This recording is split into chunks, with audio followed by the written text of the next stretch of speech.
tawagan ko na ngayon. At tanong mo kay Sacho. Sabi mo tumatawag sa'yo.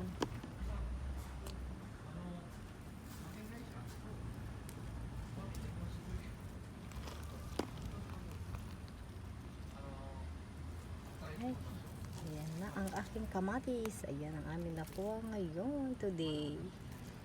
Sariling tanim. Ayan. Kamatis. Ayan, meron pa doon kaming ampalaya doon. Ampalaya ko kaya hindi pa siya marami. Konti pa lang. Ito ang ating menu. Ano kaya maluluto ko dito sa kamatis today? Meron akong sibuyas sa bahay. Sa itong kainin sa ng mama. Ayan, kahit na sausawan yan. Sausawan natin. Ayan, ito lang. Ang ating menu ngayon today is kamatis. Ayan, bala na si Batman.